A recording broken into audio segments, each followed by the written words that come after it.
Hello everyone. जैसे drama start होता है तो हम फीमेल श्याओ को देखते हैं। श्याओ का एडमिशन चिनवे यूनिवर्सिटी में हुआ था और ये उसकी मनपसंद यूनिवर्सिटी थी जहां वह एडमिशन लेने के लिए दिन रात मेहनत कर रही थी। उसे एडमिशन मिल जाता है तो वो खुशी खुशी भागते घर आ रही थी और दूर से ही अपने मॉम डैड को आवाज़ें दे रही थी। लोग उसे देखकर गॉसिप करने लगते हैं मगर श्याओ इतनी ज़्यादा खुश थी कि वो किसी की तरफ नहीं देखती। जैसे वो घर में एंटर होती है तो शॉक रह जाती है क्योंकि सामने उसके पेरेंट्स और बहन की तस्वीरें टंगी थी।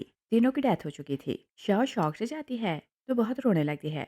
शाओ ली फैमिली की अडॉप्टेड बेटी है मगर ये बात वो नहीं जानती थी। उसे यही पता था कि ली फैमिली उसकी रियल फैमिली है। उसकी छोटी बहन ननन का कुछ दिन पहले जन्म हुआ था। नेबर वाली आंट उसे बताती है कि तुम्हारे पेरेंट्स की डेथ हो चुकी है तो अपनी बहन का आसरा सिर्फ तुम हो, तुम्हें इसकी केयर करनी है। शाओ ननन को गोद में लेती है तो बहुत ज्यादा रोने लगती है और वो रोते हुए अपनी फैमिली को याद करने लगती है। जब वो खाना खाने के लिए बैठती थी तो डैड उसे प्यार से खाना सर्व करता था। मॉम और बहन भी उससे बहुत ज़्यादा प्यार करती थी और तीनों की डेथ से शाओ के सारे सपने भी टूट जाते हैं और अब उसे स्टडी के नहीं बल्कि छोटी बहन की फिक्र हो रही थी और सोचती है कि वो उसका खर्चा अफोर्ड कैसे करेगी। वो ड्रॉर खोलती है तो वहाँ सिर्फ 1,000 था। शाओ सोचती है कि इससे सिर्फ एक मिल्क पाउडर का डब्बा आएगा और मैं क्या कर सकती हूँ। वो रोते हुए अपने टीचर को कॉल करती है तो बताती है कि मैं चिनबे यूनिवर्सिटी नहीं जा सकती। टीचर शॉक रह जाते हैं तो बोलते हैं कि तुम ऐसा कैसे बोल सकती हो, तुम्हारे मार्क्स इतने अच्छे हैं, तुम्हें स्कॉलरशिप मिला है तो तुम ये चांस खो नहीं सकती। श्याओ ने बोलती है कि मैं इसी सिटी में रहकर एजुकेशन कंप्लीट करूंगी और चिनबे यूनिवर्सिटी क्योंकि कैपिटल में थी तो वो वहाँ नहीं जाती। वो डिसाइड करती है कि वो इसी सिटी में रहकर पढ़ेगी भी और अपनी बहन को पालने के लिए वो कोई पार्ट टाइम जॉब करेगी। उसे एक लोकल कॉलेज में एडमिशन मिल जाता है और साथ ही स्कॉलरशिप मिल जाता है। शाओ पहले ही दिन कॉलेज जाती है तो ननन उसके साथ थी। क्लास फेलोज उसे छोटी बच्ची के साथ देखकर हैरान हो रहे थे। एक लड़की बोलती है कि ये बू कहाँ से आ रही है। शाओ ननन को चेक करती है तो बोलती है कि इसका डायपर गंदा हो गया है तो मैं चेंज कर देती हूँ। वो वहीं डायपर चेंज करने लगती है। सब स्टूडेंट बोलते हैं कि बहुत बू आ रही है तो यहाँ से बाहर जाओ। क्लास फेलोज उसे बातें सुनाने लगते हैं तो शाओ बहन को उठाकर बाहर ले जाती है।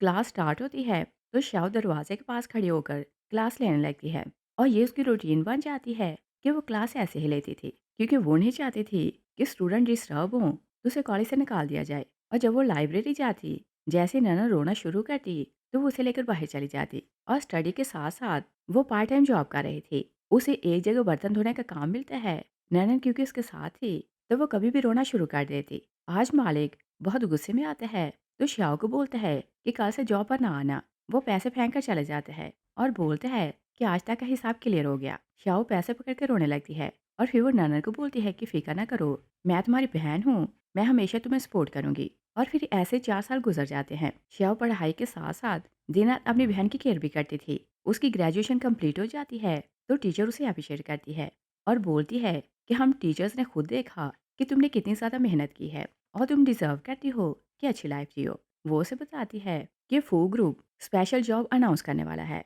और ये तो हर कोई जानता था कि फू ग्रुप में जॉब करने के लिए अच्छी यूनिवर्सिटी की डिग्री चाहिए होती है।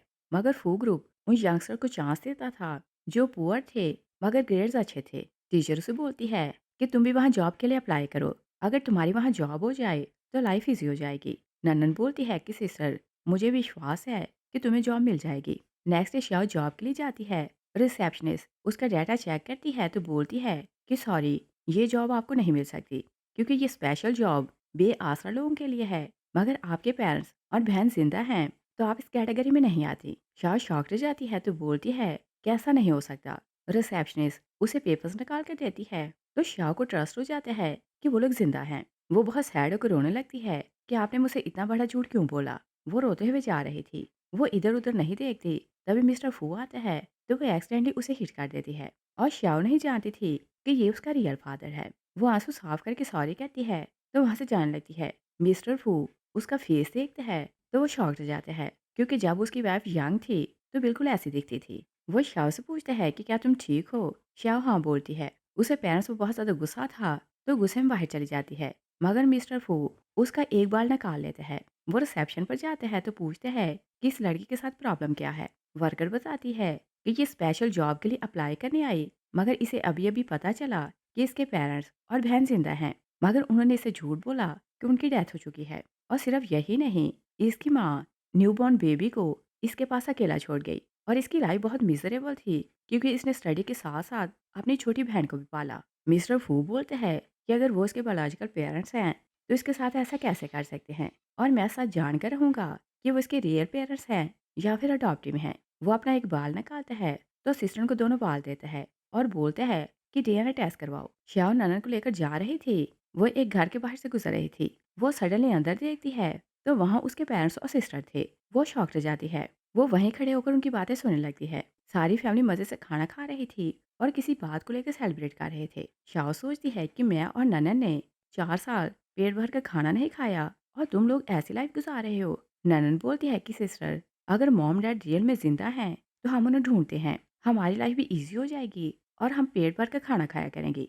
शाओ कुछ नहीं बोलती और ये बात वो अभी तक समझ नहीं सकी थी कि उन्होंने झूठ क्यों बोला। तभी जीजी बोलती है कि आज मेरी चीनवे यूनिवर्सिटी से ग्रेजुएशन कंप्लीट हुई है तो हम सेलिब्रेट करते हैं। शाह उसकी बात सुनकर शॉक हो जाती है क्योंकि वो तो जानती थी कि जीजी बहुत नालायक है, तो उसे वहाँ एडमिशन नहीं मिला था। शाह उनकी बातें सुनती है तो उसे पता चलता है कि उन्होंने फेक डेथ का नाटक इसलिए किया कि शाह वाली सीट और स्कॉलरशिप उनकी बेटी जीजी को मिले। जीजी पेरेंट्स का थैंक्स करती है कि अगर आप नाटक न करते तो मैं अच्छी यूनिवर्सिटी ना जा पाती। डैड बोलता है कि स्पेशली थैंक्स मेरा करो क्योंकि सारा प्लान मेरा था, और देखो मैंने एक तीर से 2 शिकार किए।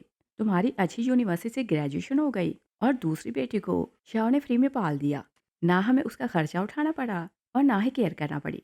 मॉम और जीजी उसकी बात सुनकर हंसने लगती हैं, मगर शाह उनकी बातें सुनकर रो रही थी। मॉम बोलती है कि एक बात मैंने तुम्हें नहीं बताई, शाह ऑर्फन है और हमने उसे रोड से उठाया था। शाह को और गुस्सा आने लगता है तो सोचती है कि तुम लोगों ने मेरी इनोसेंस का फायदा उठाया। वो दरवाजे को हिट करके अंदर आती है तो बोलती है कि मैंने तुम्हारी बेटी को पालकर बहुत बड़ी मिस्टेक की और अच्छा था कि मैं भी इसे अकेला छोड़ देती। डैड बोलते हैं कि तुम्हें हमारे घर का पता कैसे चला।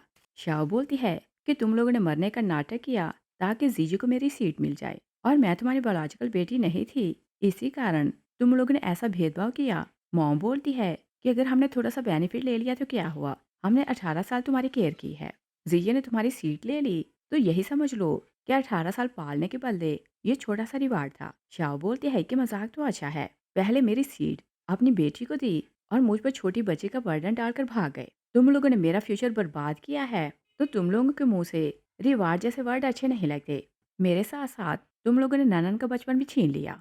जीजी बोलती है कि सिस्टर, अगर ब्लेम करना है तो मुझे करो, मॉम डैड को बातें ना सुनाओ, और अगर चाहो तो मुझे हिट कर लो। शाह उसे जोर से स्लैप करती है। डैड बोलता है कि मेरी बेटी को स्लैप करने की हिम्मत कैसे की। शाह उन्हें भी जोर से स्लैप करती है। मॉम बोलती है कि क्या तुम क्रेजी हो गई हो। शाह डैड को भी स्लैप करती है और फिर बोलती है कि मैं तुम लोगों को जितने भी स्लैप्स लगाऊं, जो मैंने खो दिया है वो वापस नहीं आ सकता, मगर मैं सिर्फ ये कह सकती हूँ कि तुम लोग हार्टलेस हो। मॉम बोलती है कि अगर हम तुम्हें रोड से ना उठाते तो तुम अब तक मार चुकी होती, और ये समझ लो कि हमने तुम्हें जो पाला है उसके बदले तुमने हमें रिवार्ड दिया। शाह बोलती है कि आज तक तुम लोगों ने मुझ पर जो खर्च किया है मैं वो सब लौटा दूंगी, मगर मैं तुम लोगों से सारे रिश्ते तोड़ रही हूँ। और वह ननन को मॉम की तरफ पुश करती है तो बोलती है कि अपनी बेटी वापस लो। ननन बहुत ज़्यादा रोने लगती है और बोलती है कि मेरे लिए आप सब कुछ हो, मैं तो इन्हें जानती भी नहीं। शाओ बोलती है कि अब से तुम मेरी बहन नहीं, तुम अपने पेरेंट्स के साथ रहना तो पेट भर कर खाना मिलेगा। ननन बोलती है कि मुझे पेट भर कर खाना नहीं खाना, मुझे तो सिर्फ बहन चाहिए। शाओ इसके लिए सॉरी फील करती है, मगर वो अपने आंसू साफ करती है तो ननन को पुश करके जाने लगती है। ननन बहुत ज़्यादा रोने लगती है। शाओ सोचती है कि ये तुम्हारे बायोलॉजिकल पेरेंट्स हैं, अगर तुम इनके साथ रहोगी तो तुम्हारी लाइफ अच्छी रहेगी। ननन रोती रहती है तो शाओ आंसू साफ करके चली जाती है। ननन बहुत ज़्यादा जिद करने लगती है तो मॉम डैड को बोलती है कि शाओ को वापस ले आओ। मॉम डैड उसकी बात नहीं मानते तो ननन सामान फेंकती जा रही थी। वो 2 ग्लास तोड़ती है तो मॉम बोलती है कि क्या पता है कि इनकी प्राइस कितनी है, तुम्हें इसकी कीमत चुकाना पड़ेगी। ननन भागती है तो डैड उसके पीछे भागता है। नीचे केले का छिलका था तो डैड फिसल जाता है। मिसेस उसे उठाने लगती है, मगर उसका पाँव एक बॉटल पर आता है तो वो भी गिर जाती है। जीजी बाहर आती है तो दोनों को उठाती है। मॉम जीजी को बोलती है कि ननन मुझसे संभालनी नहीं चाहती तो आपसे इसकी केयर तुम करोगी। जीजी बोलती है कि मॉम, क्या आप मजाक कर रही हैं, मैं फू ग्रुप में इंटर्नशिप के लिए जा रही हूँ तो इसकी केयर नहीं कर सकती, और आपने 18 साल शाओ की केयर की है तो उसे बोलें कि वो ननन की केयर करे। ननन उसकी वीकनेस है, आप उसे ब्लैकमेल करें तो वो मान जाएगी। मॉम बोलती है कि आइडिया तो अच्छा है, मैं कल ही इसे शाओ के पास भेजूंगी। नेक्स्ट सीन में देखते हैं कि शाओ फू ग्रुप में जॉब के लिए आती है तो रिसेप्शन पर अपने पेपर्स दिखा रही थी। जीजी आती है तो बोलती है कि तुम यहाँ क्या कर रही हो? वो उसके पेपर पकड़ लेती है और बोलती है कि क्या तुम भी इंटर्नशिप के लिए आई हो? श्याओ से बोलती है कि तुम्हें इससे क्या मतलब? जीजी बोलती है कि घर पर ननन बहुत तमाशा कर रही है, उसे अपने साथ लेकर जाओ। श्याओ ना बोलती है। जीजी पेरेंट्स को कॉल करती है कि श्याओ फू ग्रुप आई है तो ननन को लेकर यहाँ आए। श्याओ बोलती है कि वो तुम्हारी बहन है तो तुम उसकी केयर करो। वो अपना पेपर लेने लगती है तो जीजी पेपर फाड़ देती है और बोलती है कि तुमने छोटे से कॉलेज से ग्रेजुएशन की है, फू ग्रुप प्रेस्टीज कॉलेज के ग्रेजुएट को जॉब देता है, तो तुम यहाँ जॉब करना डिजर्व नहीं करती। वर्कर्स आती हैं तो बोलती हैं कि हाँ, किसी छोटी यूनिवर्सिटी की ग्रेजुएट यहाँ जॉब नहीं कर सकते। जीजी बोलती है कि देखो, मेरे पास अच्छी यूनिवर्सिटी की डिग्री है तो यहाँ मैं इंटर्नशिप करूँगी। शाओ बोलती है कि तुम तो जानती हो कि तुमने ये डिग्री कैसे ली और चोरी की डिग्री की बिना पर यहाँ जॉब नहीं मिलती। जीजी बोलती है कि यहाँ से जाओ वरना मैं सिक्योरिटी को बुलाऊंगी। शाओ बोलती है कि झूठी तुम हो तो यहाँ से तुम जाओगी। मैनेजर आता है तो बोलता है कि किस बात को लेकर आर्ग्यू कर रही हो और फिर पूछता है कि दो इंटर्निस को आना था तो क्या दोनों तुम हो? दोनों हाँ बोलती हैं। मैनेजर बोलता है कि ओके, मेरे साथ चलो। जीजी बोलती है किसने छोटे से कॉलेज से डिग्री की है तो ये यहाँ इंटर्नशिप नहीं कर सकती। मैनेजर बोलता है कि ये तुम्हारा प्रॉब्लम नहीं है। जीजी बोलती है कि क्या आपको पता है कि कॉलेज जाने से पहले ये मां मान चुकी थी और इसकी 4 साल की नजायज बेटी है और कि ऐसी रेपुटेशन की लड़की इस कंपनी में जॉब कर सकती है। सब उसकी बात सुनकर शौक रह जाते हैं। तो वर्कर्स बोलती हैं कि अगर अभी से इसकी 4 साल की बेटी है तो उसका कैरेक्टर कैसा है। दूसरी साइड पर देखते हैं कि मिस्टर फू रिपोर्ट का वेट कर रहा था। असिस्टेंट आता है तो बताता है कि मिस शियाओ आपकी बेटी ही है। मिस्टर फू बोलते हैं कि उसे ढूंढने चलते हैं। असिस्टेंट बोलते हैं कि मुझे पता चला है कि वो इंटर्नशिप के लिए यहाँ आ रही है, वो आएगी तो आप उसे मिल लेना। उधर वर्कर्स श्याओ को बातें सुना रहे थे कि तुम बैड कैरेक्टर की हो। श्याओ जीजी को बोलती है कि तुमने मुझे लेकर रूमर फैलाई हैं, सबको एविडेंस हो वरना तुम पाँव पर चलकर नहीं जा सकती। जीजी बोलती है कि एविडेंस खुद चल कर आ रहा है। तभी पेरेंट्स ननन को लाते हैं। मॉम श्याओ को बोलती है कि इसे पकड़ो, ये मुझसे संभाले नहीं जाती। मैनेजर शॉक रह जाते हैं तो बोलते हैं कि क्या रियल में तुम्हारी बेटी है? श्याओ बोलती है कि ये मेरी बेटी नहीं बल्कि बहन है। मॉम बोलती है कि नहीं, ये इसकी बेटी है और तुम बच्ची से पूछ लो, ये तो झूठ नहीं बोलेगी। ननन को रास्ते में मॉम ने सिखाया था कि अगर तुम श्याओ को अपनी मॉम बुलाओ तो मैं तुम्हें इससे मिलने दिया करूंगी। ननन सिचुएशन देखती है तो झूठ नहीं बोलती और बोलती है कि ये मेरी सिस्टर है, मेरी मॉम तो वो है। मॉम डैड गुस्से में आते हैं। डैड सबको पीछे सिखाते हैं जहाँ श्याओ बच्चे को उठाए हुए कॉलेज जाती थी और पार्ट टाइम जॉब करती थी। वो सबको बताता है कि हम नहीं जानते कि इसकी बच्ची का फादर कौन है और हमने इसे डांटा कि तुमने किसी से नाजायज संबंध क्यों बनाया तो इसने हमसे रिश्ता तोड़ दिया। मॉम नौटंकी करती है तो बोलती है कि मैंने इसे इतने प्यार से पाला था तो इसने हमारी इज्जत खराब कर दी। एक लड़की शाओ को बोलती है कि तुम सिर्फ पेरेंट्स के लिए नहीं सोसाइटी के लिए भी कलंक हो। शाओ बोलती है कि ये मेरे अडॉप्टिव पेरेंट्स हैं, इसी कारण ये मुझे फ्रेम कर रहे हैं। मॉम उसे जोर से स्लैप करती है। शाओ बोलती है कि मैं झूठ नहीं बोल रही। डैड उसे स्लैप करते हैं तो शाओ गिर जाती है। डैड बोलते हैं कि सबसे अपोलोजाइज करो। शाओ बोलती है कि मैं अपोलोजाइज क्यों करूं? जीजी शाओ के कान में बोलती है कि अगर तुम ननन को अपने साथ नहीं रखोगी तो एक ओल्ड मैन उसे खरीदना चाहता है, हम उसे उसके हाथ सेल कर देंगे और वो बहुत ज़्यादा नशा करता है। क्या तुम सोच सकती हो कि वो ननन के साथ क्या करेगा? शाओ बोलती है कि वो तुम्हारी भी बहन है। जीजी बोलती है कि मेरे साथ उसकी अटैचमेंट नहीं तो मैं उसके लिए कोई फीलिंग नहीं रखती। अगर वो मर भी जाए तो मुझे कुछ फ़र्क नहीं पड़ता और तुम सोच लो कि तुम्हें क्या करना है। उधर असिस्टेंट मिस्टर फू को बोलते हैं कि आपकी बेटी इंटर्नशिप के लिए आई है। मिस्टर फू बोलते हैं कि सालों बाद मैं बेटे से मिल रहा हूँ तो खाली हाथ नहीं मिल सकता। पहले मॉल चलते हैं तो कुछ गिफ्ट खरीदते हैं। वो मैनेजर को कॉल करते हैं कि मेरी बेटी इंटर्नशिप के लिए आई है तो उसे कोई तकलीफ ना हो। मैनेजर बोलते हैं कि फिक्र ना करें, उसे कुछ प्रॉब्लम नहीं होगा। वो जीजी और शाओ को देखते हैं तो सोचते हैं कि शाओ तो मिस्टर फू की बेटी नहीं हो सकती। वो जीजी से पूछते हैं कि क्या आप मिस्टर फू की बेटी हैं? जीजी शाओ से जान छुड़ाना चाहती थी तो वो हाँ बोलती है। मिस्टर फू के 4 बेटे हैं। वो चारों को कॉल करके बताता है कि तुम लोगों की बहन मिल गई और अपना अपना काम छोड़कर मेरी कंपनी आओ। वो इस टाइम यहीं है।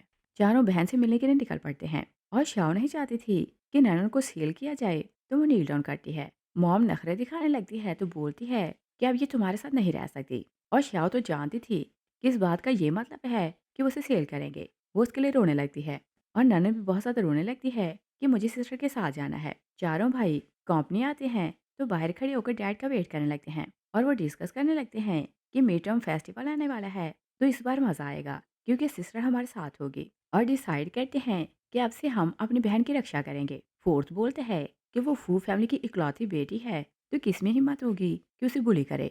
वो लोग डैड का वेट करने लगते हैं कि डैड आए तो वो अंदर जाएं। उधर मैनेजर जीजू को मिस्टर फू की बेटी समझता है, तो श्याओ को टॉर्चर करने लगता है। वो उसके हाथ पर पाँव रखते हैं, तो बहुत ज़्यादा हार्ट करने लगते हैं और बोलते हैं कि यंग लेडी से माफ़ी मांगो।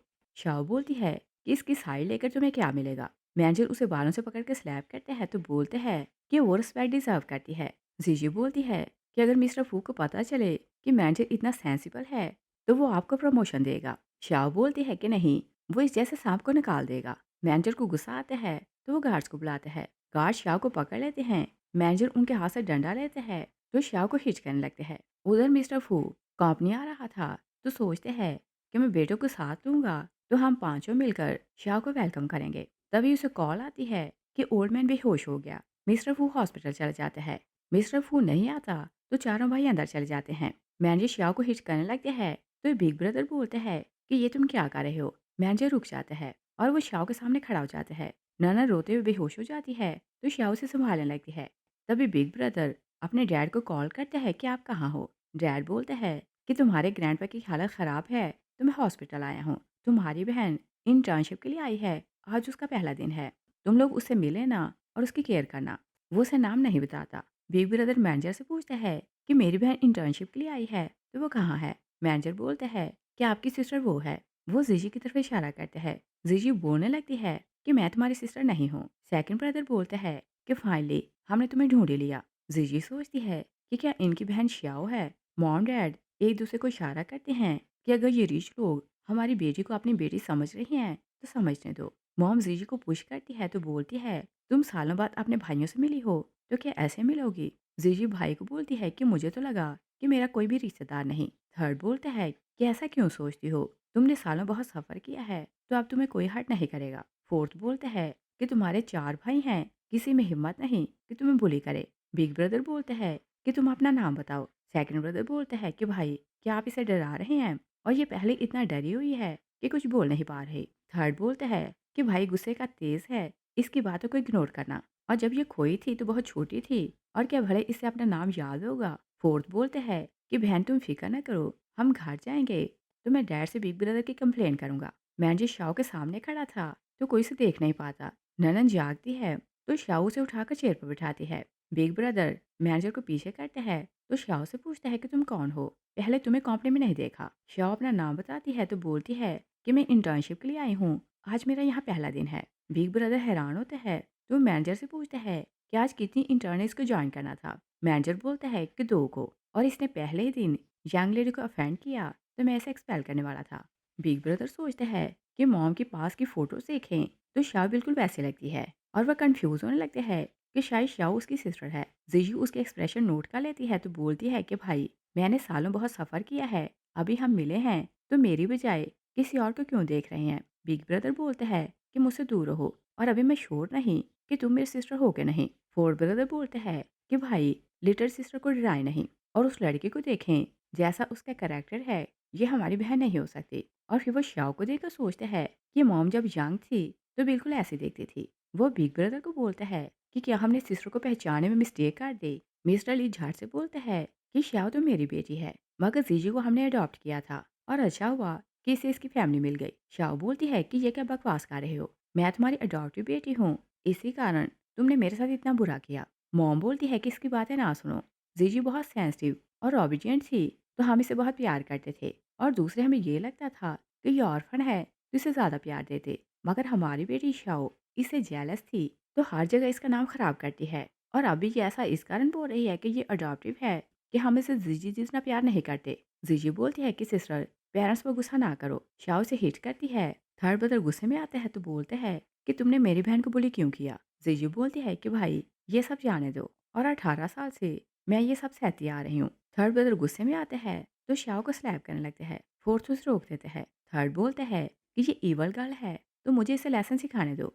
फोर्थ बोलते हैं कि इन लोगों ने 18 साल हमारी बहन की केयर की है, तो हम इन्हें पनिश नहीं कर सकते। मॉम बोलती है कि अरे रुकने की ज़रूरत नहीं, मैं तुम्हें परमिशन दे रही हूँ, जैसे चाहो इसे बुली करो, क्योंकि ये हमेशा से ईवल काम करती है। डैड भी बोलते हैं कि हाँ, तुम लोग इसे लेसन सिखाओ, मैं तो तुम्हारा थैंक्स करूँगा। शाओ बोलती है कि तुम कौन हो कि मेरे लिए ऑर्डर दो? मैं तुम लोग से रिश्ता तोड़ चुकी हूँ। सेकंड ब्रदर बोलते हैं कि जिसके पेरेंट्स उसे ईवल बोल रहे हैं, वो कितनी डेंजरस होगी। वह मैनेजर को बोलते हैं कि ऐसे लोग फू ग्रुप में नहीं आ सकते। मैनेजर शाओ को बोलते हैं कि मैं तुम्हें फायर कर रहा हूँ। शाओ गुस्से में आती है तो बोलती है कि ऊपर से नीचे तक सबके सब अंधे हो और किसी को सच नजर नहीं आता। वो जान लगती है तो मॉम बोलती है कि अपनी नाजायज बेटी लेकर जाओ। शाओ बोलती है कि तुम्हें भी पता है कि ये बेटी किसकी है, और अगर और कुछ बोला तो मैं सच सामने लाने के लिए पुलिस की हेल्प लूंगी। मॉम रोने की नौटंकी करती है। मिस्टर ली उसे रोक देते हैं और वो जानता था कि वो एक्सपोज हो जाएंगे, तो अपनी वाइफ को बोलते हैं कि हम इसके पेरेंट्स हैं, मिस्टेक इसने की है मगर भुगतना हमें पड़ेगा।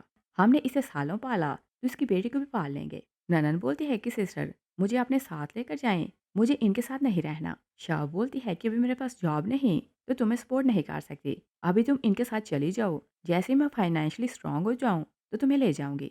वो जान लगती है तो भाई को बोलती है कि अच्छा होगा कि अपनी बहन का डीएनए टेस्ट करवाओ। बिग ब्रदर जीजी को बोलते हैं कि हम टेस्ट करवाने चलते हैं। जीजी नौटंकी करने लगती है तो बोलती है कि सालों मैंने बहुत सफ़र किया और फैमिली से मिलने के लिए वेट किया, और सालों बाद मेरी फैमिली मिली है तो मुझ पर डाउट कर रही है। अच्छा होगा कि मैं यहाँ से चले जाऊँ, मैं आपसे कभी मिलना नहीं चाहती।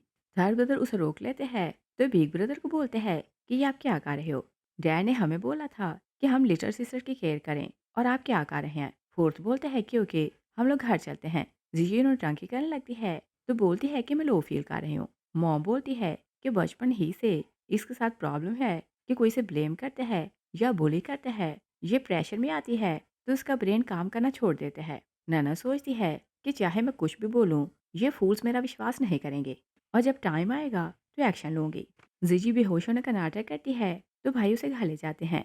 शाओ बाहर आती है तो सोचती है कि मेरे पास खाना खाने के पैसे नहीं, तो अब क्या करूं। उसका हाथ बहुत ज़्यादा इंजर्ड था तो उसे पेन होने लगती है। वो लो फील करने लगती है तो सारा कर सो जाती है। मिस्टर फू किसी काम से गुजर रहा था, वो वहाँ एक लड़की को सोए देखते हैं तो उसे बेटी की याद आती है। वो अपने बेटे बेटे को कॉल करते हैं तो बोलते हैं कि मैंने बोला था कि बहन को घर लेकर जाना, मगर वो तो यहाँ बेहोश पड़ी है। बिग ब्रदर सोचते हैं कि डैड को कैसे पता चला कि सिस्टर बेहोश है। जीजी कार में थी और बेहोश होने का नाटक कर रही थी। वो अपने डैड को बताते हैं कि हम बहन को लेकर घर जा रहे हैं। वो फोन बंद करते हैं तभी जीजी जाग जाती है। भाई उसके लिए वरीड होने लगते हैं तो पूछते हैं कि क्या तुम ठीक हो? जीजी बोलती है कि जब मैं खोई थी तो बहुत छोटी थी, डैड मुझे देखे तो क्या वह पहचान लेगा, और क्या वो मुझसे नाराज तो नहीं होगा? भाई बोलते हैं कि नहीं, डैड तुम्हें याद करता रहता है, वो तो हर जगह तुम्हें ढूंढ रहा था, वो तुमसे मिलकर खुश होगा। बिग ब्रदर बोलते हैं कि एक बात याद रखना कि डैड को झूठ से नफरत है, जो कोई झूठ बोलता है वो उसे इजीली नहीं जाने देता। फोर्थ बोलते हैं कि हाँ, मैंने डैड से छुपकर एक गर्लफ्रेंड बनाई, डैड को पता चल गया तो उन्होंने मेरी गर्लफ्रेंड को गायब कर दिया और मैं आज तक उसे ढूंढ नहीं सका। जीजी सोचती है कि मुझे यहाँ से भागना होगा। चारों भाई उसे खा ले आते हैं। मिस्टर फू अपने फादर के पास जाते हैं तो डॉक्टर को बोलते हैं कि आज रात मैं यहाँ रुकूंगा। वो वहीं रुककर अपने डैड की केयर करने लगते हैं। रात को एक स्वीपर शाह को हॉस्पिटल आते हैं तो नर्स को बोलते हैं कि ये लड़की मुझे रास्ते में भी होश मिली। नर्स शाह को फ़ोन निकालती है। शाह के फ़ोन में डैड के नाम से नंबर सेव था। नर्स कॉल करती है तो मिस्टर ली को बोलती है कि तुम्हारी बेटी हॉस्पिटल है, उसकी कंडीशन अच्छी नहीं, तुम लोग यहाँ आओ। ली बोलते हैं कि हमने उसे हर रिश्ता तोड़ दिया है, हमारी तरफ से वो मरे या फिर जिए हमें मतलब नहीं। नैना अपनी बहन का नाम सुनती है तो पेरेंट्स से पूछती है कि बहन को क्या हुआ। पेरेंट्स बोलते हैं कि उसके पास जाने की ज़रूरत नहीं। नर्स लोगों से बोलती है कि कितने हार्टलेस लोग हैं, बोल रहे हैं कि हमें इसका इलाज नहीं करवाना। स्वीपर अपनी पॉकेट से पैसे निकालते हैं तो बोलते हैं कि इसका इलाज मैं करवाऊंगा। पेशेंट इकट्ठे होने लगते हैं तो जितने जितने उनके पास पैसे थे सब बोलते हैं कि आप इसका इलाज करें, हम लोग मिलकर बिल देंगे। नर्स बोलती है कि हम इतने भी हार्टलेस नहीं, हम इसका इलाज करेंगे। वो डॉक्टर से बात करने जाने लगती है। मिस्टर फू बाहर आते हैं तो बोलते हैं कि ये शोर कैसा है। नर्स बोलती है कि एक बेहोश लड़की को लाया गया है, हमने उसके पेरेंट्स को कॉल की तो पेरेंट्स ने बोला कि हम उसके इलाज के लिए पे नहीं करेंगे, हमारी तरफ से वो मर जाए। मिस्टर फू बोलते हैं कि कितने हार्टलेस लोग हैं। वो बोलते हैं कि इलाज के लिए मैं पे करूंगा, तुम लोग इलाज स्टार्ट करो। दूसरी साइड पर देखते हैं कि तीनों भाई जीजी को गिफ्ट देते हैं। एक भाई कार, एक नेकलेस और एक 5 मिलियन का बैंक कार्ड देते हैं। जीजी बहुत खुश हो रही थी। फोर ब्रदर बोलते हैं कि बिग ब्रदर 30% शेयर तुम्हें देने वाला है। बिग ब्रदर बोलते हैं कि अभी नहीं। सब उसकी बात सुनकर हैरान लगते हैं। बिग ब्रदर सोचते हैं कि मेरा दिल नहीं मानता कि ये मेरी बहन है। पहले मैं डीएनए टेस्ट करवाऊँगा, तो फिर इसे बहन मानूँगा। मगर वो शो नहीं करता कि उसे जीजी पर डाउट है। वो बोलते हैं कि अभी-अभी ये आई है, इसे रेस्ट करने दो और बाकी बातें बाद में करेंगे। जीजी सोचती है कि अगर मैंने शो किया कि मैं पैसों की लालची हूँ, तो इन्हें मुझ पर डाउट होगा। वो नहीं चाहती थी कि वो डीएनए टेस्ट करवाएँ। वो बोलती है कि मुझे इतने महँगे गिफ्ट नहीं, सिर्फ़ फैमिली का प्यार चाहिए और मुझे कुछ नहीं चाहिए। फोर्थ ब्रदर बोलता है कि ये तुम क्या बोल रही हो? तुम हमारी बहन हो और सब कुछ डिज़र्व करती हो और अभी तो डैड की गिफ्ट बाकी है। वो बिग ब्रदर को बोलता है कि डैड ने बोला था कि सिस्टर घर आए तो उसे फैमिली ब्रेसलेट देना। बिग ब्रदर जीजी को ब्रेसलेट देते हैं। जीजी सोचती है कि ये बहुत महंगी है। अगर मैं यहाँ से चली भी जाऊँ तो इसे सेल करके इतना पैसा मिलेगा कि सारी लाइफ पैसों की फिक्र करने की ज़रूरत नहीं। बिग ब्रदर बोलते हैं कि अभी चलकर रेस्ट करो, कल डीएनए टेस्ट के लिए जाना है। शाह शॉक्ड रह जाती है और बोलती है कि अगर आपको मुझ पर डाउट है तो मैं अभी चली जाती हूँ। थर्ड और फोर्थ ब्रदर उसे रोक लेते हैं। थर्ड उसे कमरे में छोड़कर चला जाता है। तभी मॉम जीजी को कॉल करती है तो पूछती है कि क्या वहाँ सब कुछ ठीक है? किसी को तुम पर डाउट तो नहीं हुआ? जीजी बोलती है कि नहीं, सब कुछ ठीक जा रहा है। मॉम उसे बताती है कि शाह हॉस्पिटल है और वो सीरियसली इंजर्ड है। नर्स बोल रही थी कि शायद उसकी जान ना बचे। शाह के पास इलाज करवाने को पैसे नहीं तो पक्का वो मरेगी। जीजी सोचती है कि अच्छा होगा कि वो मर जाए तो हमेशा के लिए मेरी जान छूटे। सेकंड ब्रदर जीजी के लिए दूध लाता है तो जीजी उसे हक कर लेती है। सेकंड ब्रदर बोलता है कि तुम्हें क्या हुआ और इतनी सैड क्यों हो रही हो? जीजी बोलती है कि मुझे बहुत अच्छा लग रहा है कि अब मेरी फैमिली है और मेरे 4 भाई मेरे साथ हैं। मगर ली फैमिली ने मुझे बहुत प्यार दिया है तो मैं उन्हें रिबे करना चाहती हूँ। सेकंड ब्रदर बोलते हैं कि फिक्र ना करो, कल मैं खुद जाऊंगा तो उन्हें पैसे दूंगा और तुम उन्हें जब मिस करो तो जाकर मिल लेना। उधर श्याओ को होश आता है तो वो नर्स को बोलती है कि अभी मेरे पास पैसे नहीं तो मैं बाद में पैसे दे दूंगी। नर्स उसे बताती है कि तुम्हें पैसों की फिक्र करने की जरूरत नहीं, तुम्हारे इलाज के लिए मिस्टर फू ने पे किया है। शाह बोलती है कि वो कहाँ है, मुझे उनका थैंक्स करना है। नर्स बोलती है कि वो वीआईपी वार्ड में है, उनका डैड एडमिट है तो वो वहीं है। शाह मिस्टर फू से मिलने जाती है तो एक वर्कर बाहर खड़ा था। शाह उसे बोलती है कि मिस्टर फू ने मेरे बिल पे किए हैं तो मुझे उनका थैंक्स करना है। मिस्टर फू पूछता है कि कौन है। वर्कर अंदर जाकर सब कुछ बताता है तो मिस्टर फू बोलते हैं कि उसे बोलो कि मेरा थैंक्स करने की ज़रूरत नहीं और जाकर रेस्ट करे। वर्कर बाहर आते हैं तो श्याओ को बोलते हैं कि मिस्टर फू बोल रहा है कि तुम जाकर रेस्ट करो। नर्स बोलती है कि ये रिच लोग हैं, तुम्हें इंसिस्ट करने की ज़रूरत नहीं। श्याओ वहाँ से चली जाती है। नेक्स्ट सीन में देखते हैं कि फू फैमिली का ड्राइवर जीजी को कार में बिठाता है तो बताता है कि ये कार आपके भाई ने आपके लिए स्पेशल खरीदी है। बिग ब्रदर ने एक्चुअली ड्राइवर को एडवाइस की थी कि जीजी के क्लोज रहना और पता लगाना कि वो क्या क्या करती है। मुझे उसकी नेचर जाननी है। ड्राइवर जीजी को घुमा रहा था तभी जीजी शाओ को देखती है। वो फू ग्रुप जा रही थी। वो ड्राइवर को बोलती है कि कार रोको। ड्राइवर बोलता है कि ये फू ग्रुप है तो क्या आपको कॉमेडी जाना है? जीजी सोचती है कि शाओ अगर यहाँ जॉब करने लगी तो मैं किसी टाइम एक्सपोज हो सकती हूँ। वो ड्राइवर को बोलती है कि अंदर जाकर मना करो कि शाओ को यहाँ जॉब ना दें। और फू ग्रुप एक नए प्रोजेक्ट पर काम कर रहा था और इस काम के लिए वो टेम्परेरी वर्कर हायर कर रहे थे। शाओ को ये बात पता चलती है तो वो वहाँ जॉब के लिए आती है। वो जॉब की रिक्वायरमेंट पूरी करती थी तो लड़की उसे बताती है कि आपकी जॉब हो गई। एक और वर्कर आती है तो वो बोलती है कि इसे जॉब नहीं मिल सकती। शाओ हैरान होती है तो बोलती है कि ऐसा कैसे पॉसिबल है, मैं सारी रिक्वायरमेंट पूरी कर रही हूँ। वर्कर उसे बोलती है कि ऊपर से सिफारिश आई है कि आपको जॉब ना मिले। शाओ गुस्से में बाहर आती है तो सोचती है कि ऐसा किसने किया। जीजी बाहर खड़ी थी। शाओ से बोलती है कि तुम यहाँ क्या कर रहे हो। जीजी बोलती है कि तुम जहाँ भी जॉब के लिए जाओगी मैं हर जगह बताऊंगी कि तुम्हारी 4 साल की नाजायज़ बेटी है तो तुम्हें कहीं जॉब नहीं मिलेगी। शाओ बोलती है कि मैं देखती हूँ कि तुम कहाँ तक गिर सकती हो। वो वहाँ से जाने लगती है। जीजी बोलती है कि मैं फू फैमिली की जंग लेडी हूँ, जैसा मैं बोलूँगी वैसा होगा और अच्छा होगा तो ये सिटी छोड़ कर चली जाओ। शाओ बोलती है कि अरे तुम तो बड़े सपने देखने लगी, मैं तुम्हें एक्सपोज करूंगी कि तुम फेक हो और देखते हैं कि इस झूठ के साथ तुम कहाँ तक उड़ती हो। जीजी अंदर जाती है तो मैनेजर को बोलती है कि हर जगह रूमर फैला दो कि श्याओ की नाजायज बेटी है, उसे कहीं जॉब नहीं मिलनी चाहिए। श्याओ को जीजी पर गुस्सा आ रहा था तो वो सोचती है कि मिस्टर फू ने मेरी हेल्प की है, मैं उसकी हेल्प करूंगी और सच सामने लाऊंगी कि जीजी फेक बेटी है। वो हॉस्पिटल जाती है तो नर्स को बोलती है कि मेरी बहन को अब्रॉड जाना है, उसकी आईडी बनवाने के लिए हमें बर्थ सर्टिफिकेट की ज़रूरत है तो प्लीज़ मुझे डॉक्यूमेंट प्रोवाइड करें। और डैड की आईडी पहले से उसके पास थी।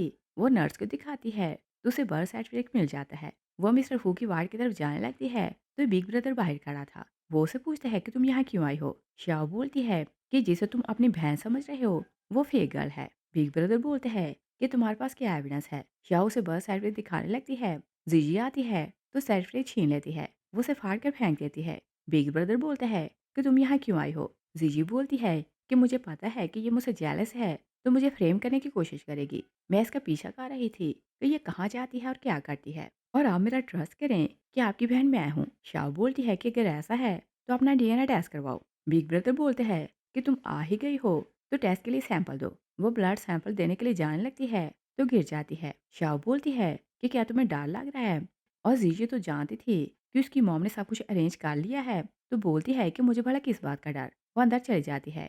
बिग ब्रदर बोलता है कि तुम इतनी श्योर क्यों हो कि वो मेरी बहन नहीं? शाओ बोलती है कि मुझे ये तो नहीं पता कि तुम्हारी बहन कौन है, मगर जीजी के साथ मैं एक घर में रही हूँ। मैं ये जानती हूँ कि वो ली फैमिली की रियल बेटी है। तभी तीनों भाई आते हैं क्योंकि बिग ब्रदर ने उन्हें कॉल करके बुलाया था कि मैंने डीएनए का टेस्ट दिया है। थर्ड ब्रदर शाओ को देखते हैं तो बोलते हैं कि क्या इसने फिर से हमारी सिस्टर को हर्ट किया है? बिग ब्रदर उसे रोक देते हैं। जीजी आती है तो फोर्थ बोलते हैं कि क्या हुआ, तुम इतनी सैड क्यों हो रही हो? जीजी बोलती है कि बिग ब्रदर मुझ पर ट्रस्ट नहीं करता, मैंने डीएनए का टेस्ट दिया है, सब कुछ क्लियर हो जाएगा। डॉक्टर आती है तो बोलती है कि रिपोर्ट आ गई। वो बताती है कि जीजी आपकी बहन है। शाओ शॉक्ड हो जाती है तो रिपोर्ट देकर बोलती है कि ऐसा नहीं हो सकता। फोर्थ ब्रदर बोलते हैं कि जीजी हमारी सिस्टर है, अब कोई इस पर शक नहीं करेगा। बिग ब्रदर बोलते हैं कि सब कुछ क्लियर हो गया, कल प्रेस कॉन्फ्रेंस है तो मैं डिक्लेयर करूंगा कि जीजी हमारी बहन है। जीजी बोलती है कि भाई मैं आपसे नाराज नहीं हूँ क्योंकि आपने किसी की बातों में आकर मुझ पर डाउट किया। श्याओ बोलती है कि रिपोर्ट में प्रॉब्लम है, ये तुम्हारी बहन नहीं हो सकती। थर्ड ब्रदर उसे स्लैप करता है तो बोलता है कि पहले दिन से ही तुम हम बहन भाई का रिश्ता तोड़ना चाहती हो, और अगर तुमने कुछ और बोला तो मैं तुम्हें सिर्फ स्लैप नहीं करूंगा। जीजू ने एक्चुअली अपनी मॉम को बताया था कि वो टेस्ट का सैंपल देने जा रही है। मॉम जाकर डॉक्टर से मिलती है तो उसे पैसे देकर फेक रिपोर्ट बनवाती है। जीजू सोचती है कि अब रिपोर्ट भी आ चुकी है तो कोई मुझ पर शक नहीं करेगा। नेक्स्ट सीन में देखते हैं कि जीजू शॉपिंग के लिए जाती है, तभी उसे उसकी मॉम मिलती है। मॉम उसे बोलती है कि मुझे और पैसे दो। जीजी बोलती है कि सेकंड ब्रदर आपको 3 मिलियन देकर गया तो सबके सब कहाँ गए? मॉम बोलती है कि 2 मिलियन फेक रिपोर्ट बनवाने के दिए और 1 मिलियन मैंने खर्च कर दिए। मुझे 30 मिलियन दो, वरना मैं तुम्हें एक्सपोज कर दूंगी। जीजी बोलती है कि मैं 2 मिलियन ट्रांसफर कर रही हूँ और बाकी बाद में दूंगी। मॉम उसके हाथ से एक शॉपिंग बैग लेकर चली जाती है तो जीजी गुस्से में आ रही थी। शव वहीं जॉब के लिए आई थी। जीजी उसे देखती है तो सोचती है कि गुस्सा तुम पर निकलेगा। शव अपनी सीवी देती है। जीजी आती है तो उसकी सीवी फाड़ देती है और स्टोर गर्ल को बोलती है कि ये यहाँ जॉब नहीं कर सकती। शव बोलती है कि क्यों, क्या ये मॉल तुम्हारा है? क्या यहाँ तुम्हारा ऑर्डर चलेगा? जीजी बोलती है कि मैं फू फैमिली की यंग लेडी हूँ तो यहाँ मेरा ही ऑर्डर चलेगा। स्टोर गर्ल बोलती है कि ये मॉल तो फू ग्रुप का है। वो शाह को बोलती है कि यंग लेडी से अपॉलोजाइज करो। शाह बोलती है कि मैं कहीं और जॉब कर लूंगी। स्टोर गर्ल उसे बोलती है कि तुम कहीं भी जाओ तुम्हें जॉब नहीं मिलेगी क्योंकि फू फैमिली के कनेक्शन बहुत बड़े हैं। जीजू से बोलती है कि अगर मुझे शूज़ पहना हो तो शायद मैं तुम्हें जॉब करने का चांस दूँ। शाह उसे शूज़ पहनाती है तो जीजू उसके हाथ पर पाँव रख देती है। वो उसे बहुत ज़्यादा टॉर्चर करने लगती है। शाह बोलती है कि तुम भी जानती हो कि तुम फेक हो और मैं तुम्हें एक्सपोज करके रहूंगी। जीजू उसकी नेक पकड़ती है तो बोलती है कि ननन अभी मेरे हाथ में है, जैसा मैं बोलूँ वैसा करो वरना हम उसे सेल कर देंगे। शाओ बोलती है कि उसे हर्ट ना करना। जीजू बोलती है क्योंकि फिर जैसा मैं बोलूँ वैसा करना। वो उसे बोलती है कि मुझे पानी ला कर दो। शाओ उसे पानी ला कर देती है तो जीजी पानी उसके मुंह पर फेंकती है। शाओ बोलती है कि मुझे नौकरी की जरूरत नहीं। वो वहां से जाने लगती है। जीजी स्टोर गर्ल को बोलती है कि ये ऐसे नहीं जा सकती। स्टोर गर्ल शाओ को बोलती है कि तुम नील डाउन करो। वो जबरदस्ती उसे नील डाउन करवाती है तो जीजू बोलती है कि तुम बचपन ही से हर काम में मुझसे बेटर हो, इसी कारण मैं तुमसे नफरत करती हूँ, और मुझे नहीं पता था कि तुम्हारी लाइफ इतनी अच्छी है कि तुम्हें चिंगबे यूनिवर्सिटी में एडमिशन मिल जाएगा, मगर वो चांस खोने के बाद तुम्हें फू ग्रुप में जॉब का चांस कैसे मिला? और फिर उसे बोलती है कि अब मैंने तुम्हारा सब कुछ छीन लिया है, अब तुम मेरे पाँव की जूती हो। शाह उस पर हंसने लगती है और बोलती है कि अब मुझे पता चला कि तुम बचपन से मुझसे जेलस हो और चाहे तुम कुछ भी कर लो मेरा मुकाबला नहीं कर सकती, तुम हमेशा गिल्टी रहोगी। जीजू उसे हिट करने लगती है। गार्ड आता है तो बोलते हैं कि मिस्टर फू आ रहा है और तुम ऐसी मिस्टेक ना करो। जीजू बोलती है कि तुम लकी हो कि बच गई हो। वो श्याओ को जाने देती है। वो खुद को काम करती है तो सोचती है कि डैड से पहली बार मिलना हो रहा है तो इम्प्रेशन अच्छा जाना चाहिए। उसने मिस्टर फू को नहीं देखा था। वो जाने लगती है तो मिस्टर फू को हिट कर देती है और फिर वो गुस्सा करती है तो बोलती है कि ओल्ड मैन क्या आंखें नहीं हैं, देख कर नहीं चल सकते?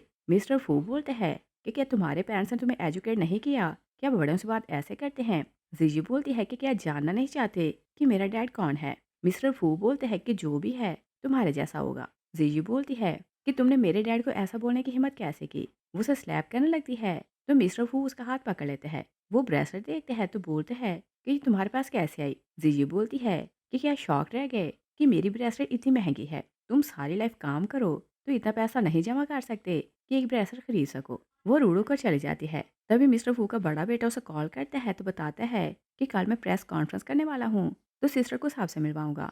आप और ग्रैंडपा टाइम से आ जाना। डैड बोलते हैं कि तुमने हमारी फैमिली ब्रेसलेट किसे दी थी? बेटा बोलते हैं कि मैंने सिस्टर को दी थी। मिस्टर फू सोचते हैं कि मैं कुछ ज़्यादा ही सोच रहा हूँ। ऐसी ब्रेसलेट किसी और के पास हो सकती है। वो अपने बेटे को बोलते हैं कि ओके, मैं तुम्हारे ग्रैंडपा के पास जा रहा हूँ, तुम सब संभाल लेना, कल हम टाइम पर आ जाएंगे। नेक्स्ट डे जीजी तैयार हो रही थी। उसके पेरेंट्स आते हैं तो जीजी घबरा जाती है और बोलती है कि तुम लोग यहाँ क्यों आए हो? डैड बोलता है कि घबराने की जरूरत नहीं, अडॉप्टिव पेरेंट्स पार्टी में आ सकते हैं। मॉम ज्वेलरी देखने लगती है तो जीजी बोलती है कि ये सब मेरी है, कोई चीज़ ना लेना। डैड उसकी नेक पकड़ते हैं तो बोलते हैं कि ये आइडेंटिटी हमने तुम्हें दी है, अगर हमें पैसा ना दिया तो हम तुम्हें एक्सपोज कर देंगे। जीजी बोलती है कि ओके, मैं 30 मिलियन ट्रांसफ़र कर रही हूँ, मगर आज के बाद मेरा तुम दोनों से कोई भी रिश्ता नहीं। वो ने पैसे ट्रांसफ़र करती है तो मॉम डैड चले जाते हैं। जीजी सोचती है कि इन्हें मरना होगा वरना ये मुझे एक्सपोज कर सकते हैं। वो ब्लैक मार्केट के किसी बंदे को कॉल करती है कि 2 लोगों को मारना है। तभी थर्ड ब्रदर आता है तो बोलते हैं कि डैड थोड़ा लेट हो जाएगा तो हम चलते हैं। बिग ब्रदर प्रेस कॉन्फ्रेंस में बताता है कि हमें कोई भी सिस्टर मिल गई। वो जीजी को सामने बुलाता है। तभी मिस्टर फू आता है तो बोलते हैं कि ये लड़की फेक है। रिपोर्टर बोलता है कि ये तो हेडलाइन बन गई। बड़ा बेटा बोलता है कि डैड, ये आप क्या बोल रहे हैं? जीजी शॉक रह जाती है कि क्या ये उसका डैड है, और वो ये तो नहीं जानती थी कि मिस्टर फू पहले से अपनी बेटी को जानता है। वो यही सोच रही थी कि मैंने इसे बम्प कर दिया तो इसी कारण ये मुझे बेटी पाने से मना कर रहा है। वो बोलती है कि सॉरी डैड, मैंने आपको नाराज कर दिया और वो सिर्फ एक एक्सीडेंट था। सेकंड सन पूछता है कि डैड, क्या आप इसे जानते हैं? डैड बोलते हैं कि हाँ, मैं इससे मॉल में मिला, इसने मुझे हिट किया, मगर अपोलोजाइज करने के बजाय इसने मुझे स्लैप किया। मैं तो फिर कभी इससे मिलना नहीं चाहता था। और वो जीजी को बोलते हैं कि तुमने मेरी फैमिली का नाम यूज़ करके बहुत बुरे काम किए हैं, मुझे तुमसे नफरत है। जीजी बोलती है कि डैड सॉरी, फिर ऐसा नहीं होगा। मिस्टर फू बोलते हैं कि बेशरम, आप भी शो कर रही हो कि तुम मेरी बेटी हो। बड़ा बेटा बोलता है कि डैड, मैंने खुद डीएनए टेस्ट करवाया है, ये रियल में यंग लेडी है। मिस्टर फू बोलते हैं कि मैं तो पहले ही अपनी बेटी से मिल चुका हूँ और टेस्ट भी करवा चुका हूँ। ग्रैंडपा बोलता है कि इसका मतलब ये कि दोनों में से एक टेस्ट फेक है। बड़ा बेटा बोलता है कि जिसका आपने पहले टेस्ट करवाया वो लड़की कौन है और आपको कहाँ मिली? डैड बोलते हैं कि वो मेरी कंपनी इंटर्नशिप के लिए आई थी तो मैंने उसे वहाँ देखा था। उसका फेस बिल्कुल तुम्हारी मॉम से मिलता था तो मैंने उसका डीएनए टेस्ट करवाया और टेस्ट पॉजिटिव आया था और उस लड़की का नाम श्याओ है। थर्ड बोलता है कि ये श्याओ हमारी बहन है। डैड बोलते हैं कि क्या तुम उससे मिले हो? थर्ड बोलता है कि हाँ, मैं उससे मिला हूँ, मगर वो बैड गर्ल है। कॉलेज जाने से पहले उसने नाजायज़ बेटी को जन्म दिया था और ऐसी ईवल गर्ल हमारी बहन नहीं हो सकती। इवन उसने अपने पेरेंट्स से रिश्ता तोड़ दिया था और बच्ची को उनके पास छोड़ गई। वो बहुत हार्टलेस है। मिस्टर फू बोलते हैं कि वो उसकी नहीं, उसके अडॉप्टिव पेरेंट्स की बेटी है और वो लोग इतने हार्टलेस हैं कि अपनी न्यू बॉर्न बेटी का बर्डन उस पर डालकर चले गए। श्याओ का एडमिशन चिंगबे यूनिवर्सिटी में हुआ था, मगर वो लोग चाहते थे कि श्याओ की सीट वो अपनी बेटी जीजू को दिलाएं और तीनों ने प्रिटेंड किया कि कार एक्सीडेंट में उनकी डेथ हो गई। फोर्थ बोलते हैं कि इसका मतलब ये कि वो सच बोल रही थी कि जीजी ने उसकी पोजीशन चुराई है। थर्ड जीजी के नेक पर करते हैं तो बिग ब्रदर बोलता है कि इसे जाने दो, हमें बहन को ढूंढना है। श्याओ किसी से मिलने आई थी तो वो हॉल के बाहर फू फैमिली की सेरेमनी का बैनर देखती है तो सोचती है कि मैंने बहुत कोशिश की कि मिस्टर फू को सच बताऊं, मगर उन लोगों ने उस फेक को यंग लेडी मान लिया और जब वो लोग खुद ही अंधे हैं तो मुझे उन्हें सच दिखाने की जरूरत क्या है। उसने सब कंपनीज की लिस्ट बनाई थी जहां उसे जॉब के लिए अप्लाई करना था, मगर बहुत सी कंपनीज में जीजी ने पहले से अप्रोच कर ली थी तो उसे जॉब नहीं मिली थी। वो उन सब कंपनीज के नाम पर क्रॉस लगाती है तो सोचती है कि कोई भी कंपनी बची नहीं तो मुझे इस सिटी से जाना पड़ेगा, शायद किसी और सिटी जाकर मुझे अच्छी जॉब मिल जाए। तभी ननन आती है तो उसे हाँ कर लेती है। शाओ से बोलती है कि तुम अकेले यहाँ कैसे आई? ननन उसे बोलती है कि मॉम डैड मुझे अकेला छोड़कर चले गए हैं, उन्होंने मुझे बोला कि जीजी बाहर आए तो मैं उसे पैसे मांगू। शाओ बोलती है कि वो कितने हार्टलेस हैं। वो उसे लेकर जाने लगती है। तभी फू फैमिली बाहर आती है। मिस्टर फू शाओ को बोलता है कि तुम मेरी बेटी हो। शाओ बोलती है कि मैं तो ऑर्फन हूँ। डैड उसे डीएनए की टेस्ट रिपोर्ट और उसकी मॉम की पिक्चर्स दिखाता है तो सारी बात बताता है कि मुझे तुम पर डाउट हुआ तो मैंने तुम्हारा टेस्ट करवाया। शाओ ने हाँ कर लेती है। ग्रैंडपा बोलता है कि फिक्र ना करो, मैं इन चारों को पनिश करूंगा। चारों भाई बारी बारी सॉरी करने लगते हैं। नैना थर्ड को बोलती है कि तुमने मेरी बहन को बुली किया था, तुम बैड बॉय हो, इससे दूर रहो। थर्ड ब्रदर बोलता है कि सॉरी, मैंने तुम्हारे कैरेक्टर के बारे में सुना तो तुम्हें बुली किया। शाओ थर्ड और फोर्थ को माफ कर देती है। जीजी भागने लगती है तो थर्ड ब्रदर उसे पकड़ लेता है। वो उसे पुलिस स्टेशन ले जाता है। मिस्टर फू प्रेस कॉन्फ्रेंस में शाओ के बारे में बताता है। शाओ डैड और भाइयों को थैंक्स करती है कि आपने मुझे ढूंढा।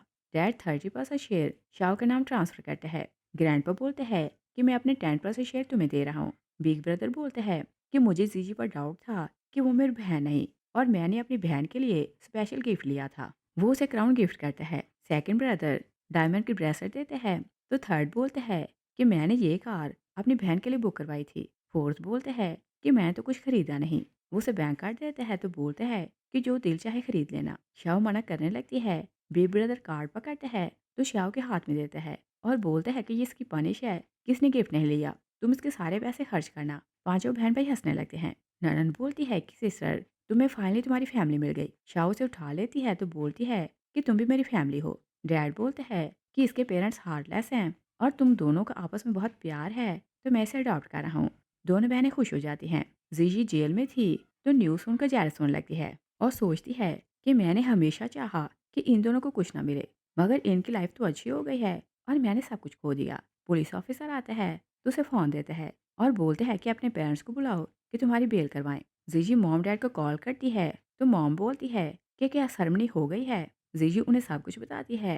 दोनों न्यूज़ देखते हैं तो शौक से जाते हैं कि श्याओ फू फैमिली की यंग लेडी है। जीजू बोलती है कि जेल आए तो मेरी बेल करवाएं। मॉम डैड उसकी बेल करवाते हैं तो पूछते हैं कि अब क्या करना है। जीजू बोलती है कि श्याओ से बदला लेना है। श्याओ घर के बाहर फोन पर किसी से बात करते गुजर रही थी। ली फैमिली उसे किडनैप कर लेती है। ननन श्याओ का नंबर मिलाती है मगर नंबर नहीं मिलता। वो वर्ल्ड ढूंढने लगती है कि सिस्टर कहाँ गई। वो लोग बाहर आकर देखते हैं तो श्याओ का फोन नीचे गिरा था और वो वहाँ नहीं थी। उधर श्याओ जागती है तो जीजू उसे जान से मारने लगती है। डैड बोलते हैं कि इसे जान से मारोगी तो तुम जेल जाओगी। हम फू फैमिली को ब्लैकमेल करते हैं तो उनसे पैसे लेते हैं। जीजू बोलती है कि मुझे पैसा नहीं, इसकी जान चाहिए, मैं इसे जिंदा नहीं दे सकती। डैड उसे रोके रखते हैं। मॉम मिस्टर फू को कॉल करती है कि 10 मिलियन लेकर यहाँ आओ वरना हम तुम्हारी बेटी को मार देंगे। मिस्टर फू बोलते हैं कि तुम लोग तो बहुत ब्रेव हो गए। मिस्टर ली बोलते हैं कि तुम लोगों ने ये जगह इतनी जल्दी कैसे ढूंढी। फोर्थ बोलते हैं कि जिस कार से तुम आए हो वो मैंने जीजू को गिफ्ट दी थी और उसमें लोकेटर है। वो लोग उन तीनों को पकड़ लेते हैं तो श्याओ को खोलते हैं। जीजू खुद को छुड़ाती है तो श्याओ को स्टैब करने लगती है। भाई उसे रोक देते हैं मगर श्याओ का हाथ इंजर्ड हो जाता है। जीजू बोलती है कि जब तुम ननन को अडॉप्ट कर सकते हो तो मुझे क्यों नहीं कर सकते। बिग ब्रदर बोलते हैं कि तुम्हारा हार्ट ब्लैक है, तुम ही गर्ल हो, तुम जैसी लड़की हमारी फैमिली में नहीं रह सकती। पुलिस आती है तो जीजी को ले जाती है। लास्ट सीन में देखते हैं कि श्याओ ननन के नाम से एक फाउंडेशन स्टार्ट करती है तो बोलती है कि मैं उन सबकी हेल्प करना चाहती हूँ जिनकी लाइफ वैसी है जैसी पास में मैंने गुजारी। और फाउंडेशन का पर्पस सिर्फ लोगों की हेल्प करना नहीं, बल्कि मैं ये भी बात याद रखना चाहती हूँ कि जिन लोगों के पास फैसिलिटीज़ नहीं होती उनकी लाइफ कैसी होती है। इस सीन के साथ ही मूवी फिनिश हो जाती है। Thanks for watching.